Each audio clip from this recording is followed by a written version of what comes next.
నమస్తే విజయవాడ. నమస్తే నమస్తే.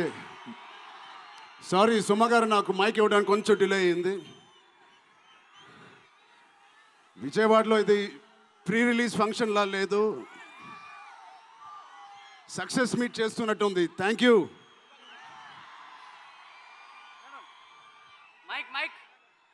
కేశినేని చిన్ని గారికి, దుర్గేష్ గారికి ఇంత గ్రాండ్ సపోర్ట్, ఇంత గ్రాండ్ ఈవెంట్కి సపోర్ట్ చేసినందుకు మీకు, మీ టీం అందరికీ చాలా చాలా థ్యాంక్ యూ సార్, ఇంత షార్ట్ నోట్లెస్ చేసినందుకు.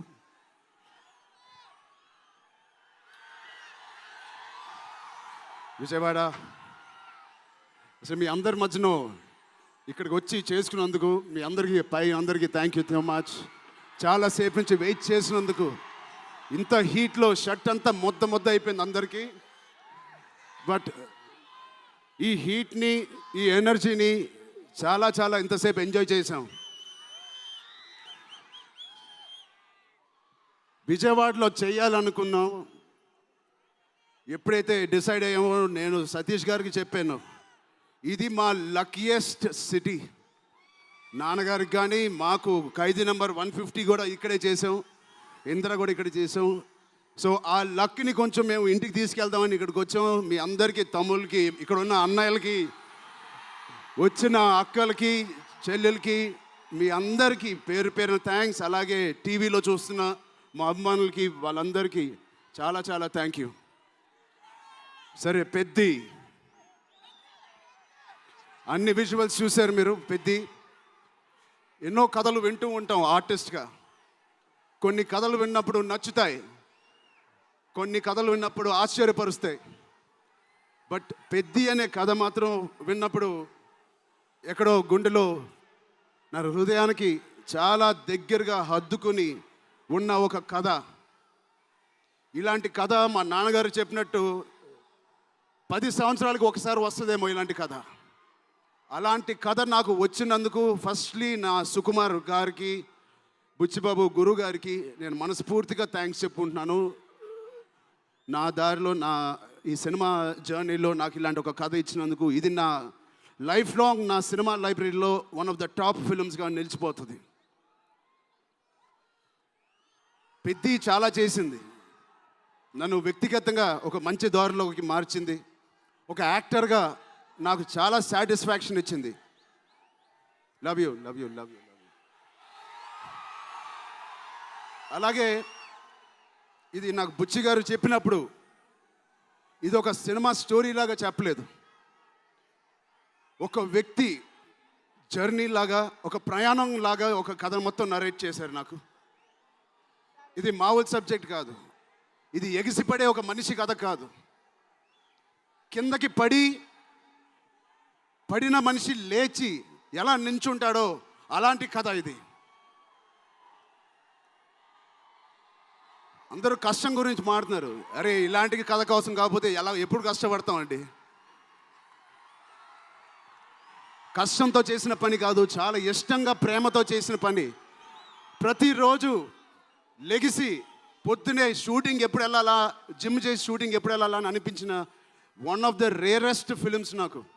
బహుశా ఒక మగధీర కనిపించింది, రంగస్థలానికి కనిపించింది, RRR కనిపించింది, మళ్ళీ నాకు పెద్దికి అనిపించింది. అలాంటి భావం, అలాంటి ఒక ఎక్స్పీరియన్స్ ఇచ్చిన మా బుచ్చిబాబుకి స్పెషల్గా థ్యాంక్స్ చెప్పాలి. బుచ్చిబాబు ఇది నాకు కథ నరేట్ చేసి ఇంట్లో నిజంగా చాలా ఆశ్చర్యపోయిన, తన బుర్ర ఎలా పనిచేస్తుందో అని. ఇంత అద్భుతంగా రాసి పెట్టుకోండి. ఇండియాలో నంబర్ 4 or 3 టాప్ డైరెక్టర్స్లో బుచ్చిబాబు పేరు ఉంటుంది ఫ్యూచర్లో.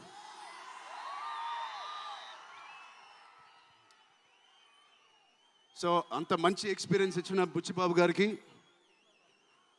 చాలా థ్యాంక్ యూ. ఇలాంటి సినిమా ఒప్పుకోవడానికి నాకు ఒకటే బలం నా మనసులో, ఇలాంటి సినిమా చెయ్యాలి అని. ఎవరు కాదు, అది మీరే మీకోసమే. నిజంగా ఏ ఆర్టిస్ట్కైనా వాళ్ళ అభిమానుల నుంచి, వాళ్ళ శ్రేయోభిలాషుల నుంచి ఇలాంటి ఎక్సైట్మెంట్, ఇలాంటి ఎంకరేజ్మెంట్ లేకపోతే ఎందుకు చేయాలండి సినిమాలు? హాయిగా ఇంట్లో కూర్చొని వేరే పని చేసుకోవచ్చు. మీకోసం చేతులు ఇరక్కొట్టడమే కాదు, రక్తం చింది కూడా పని చేస్తాను మీకోసం.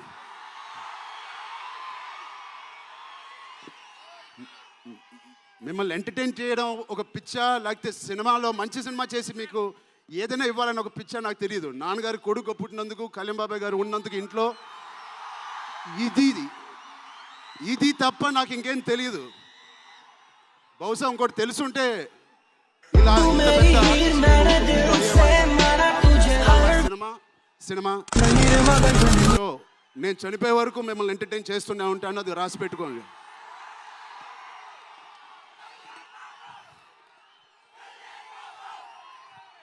సో మా టెక్నీషియన్స్ గురించి మాట్లాడాలంటే ఫస్ట్ మా రత్నవేల్ గారి గురించి. ఇది 4వ సినిమా రత్నవేల్ గారితో. ఇంత బ్యూటిఫుల్గా మమ్మల్ని అందరినీ ప్రజెంట్ చేసి ఆయన సీనియారిటీని మాకు సపోర్ట్గా ఇచ్చిన ర్యాండీ గారికి ఆయన ఎందుకన్నానంటే, అలాగే పనిచేసిన అవినాష్ కొల్లా గారికి పోర్టబుల్ ఎందుకన్నానంటే మా పెద్ద ఇలా ఉంటాడు, అందరు సంకల్లో దూరిపోతూ ఉంటాడు, సో మచ్, చాలా ప్రేమగా. టెక్నీషియన్స్ అందరూ, మా అనంత్ శ్రీరామ్ గారు, బాలాజీ గారు, మా choreographer Jani master, Bosco master, thank you so much. మిగతా సింగర్స్ అందరికీ థ్యాంక్ యూ సో మచ్. మానవ ఓ మానవ, ఒక్కసారి నా చేయి పట్టుకోవా. మొదటి సినిమా ప్రొడ్యూసర్ నెగటివిటీ వద్దు, అందరు హీరోల ఫ్యాన్స్ వెళ్ళి చూడండి ఈ సినిమాని, అందరూ చాలా ఆనందపడతారు. అవార్డ్స్ అన్నారు, అవార్డ్స్ కమిటీ కూడా అరే ఈ సినిమా చూసినాక ఒక ఆయనకి ఏం అది సార్ చిత్తశుద్ధితో థ్యాంక్ యూ సో మచ్ చేయలేదు. ఆయన చేస్తారు. మామూలుగా నేను పనిచేసిన 1-2 ప్రొడ్యూసర్లు టీ తాగి భోజనానికి వచ్చి వెళ్ళిపోతారు. అలాంటి టీ తాగి వెళ్ళే ప్రొడ్యూసర్ కాదు. ఎవ్రీ డే 3 పూటలు అంటే 8 అవర్స్ మాతోనే గడిపినాడు. నాకు ఒక్కరోజు గుర్తులేదు ఆయన సెట్లో లేకుండా. అంత బాగా ఆయన ఇలా మాకు సపోర్ట్ చేసినందుకు వెన్నుపోటు కాదు సారీ వెన్నంట మాకు ఉన్నందుకు సతీష్ గారు థ్యాంక్ యూ సో మచ్.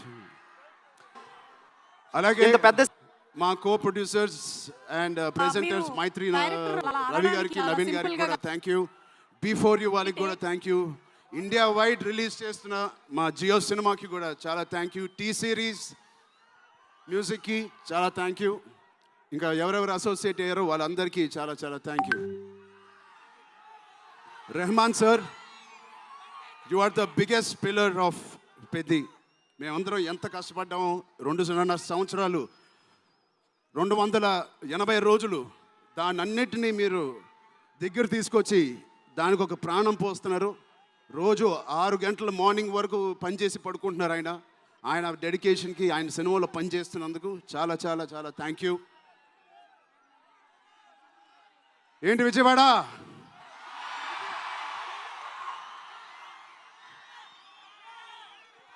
ఈసారి ఎవరి పేరు మర్చిపోలేదు కదా నేను.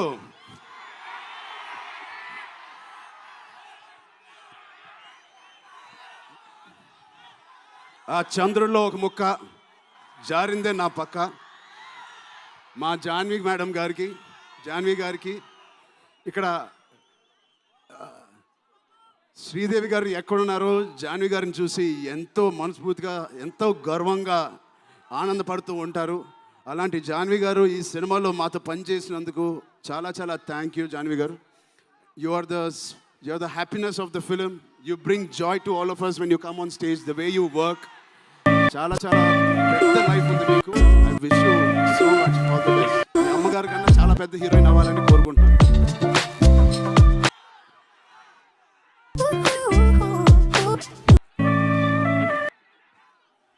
సో డేట్ గుర్తుందా? జూన్ 1 మా అభిమానులందరికీ అనుకుంటున్నాను. యాక్చువల్గా వెళ్ళాలని లేదు, ఇక్కడే ఉండాలని ఉంది మీతోనే. Love you. ఎప్పుడైనా ఒక ఆట పెద్దిలో నా క్యారెక్టర్ నా జీవితంలోని బెస్ట్ పాత్ర. ఒక దేశం మొత్తం ఓడిపోయినట్టు ఏ ఆటైనా. అలాగే ఈ పెద్దిగాడు, మీ అందరికి తెలిసి ఆ డైలాగ్ ఉంది, ఆట ఆడలేదు, ఏంటది, పోరాడాడు. అలాగే మీ అందరి ఆశీస్సులతో, దుర్గమ్మాదేవి ఆశీస్సులతో మీ అందరికీ ఉండాలని, మా అందరికీ ఉండాలని, ఈ 4వ తారీఖున వచ్చే ఈ పెద్ది సినిమాకి ఉండాలని, ఈ పెద్దిగాడి ఆత్మగౌరవాన్ని అమ్మ దుర్గమ్మ సాక్షిగా కోరుకుంటున్నాను. ఆత్మగౌరవాన్ని మీరందరూ ఉన్నత స్థాయికి తీసుకెళ్తారని మనస్ఫూర్తిగా దుర్గాదేవిని కోరుకుంటున్నాను. మీరు కూడా చల్లగా ఉండండి, జాగ్రత్తగా ఇంటికి వెళ్ళండి. మీ కుటుంబ సభ్యులు అందరినీ అడిగానని చెప్పండి. వాళ్ళందరికీ నా నమస్కారాలు ఇవ్వండి. మీరందరూ ఇంతసేపు ఉన్నందుకు థ్యాంక్ యూ.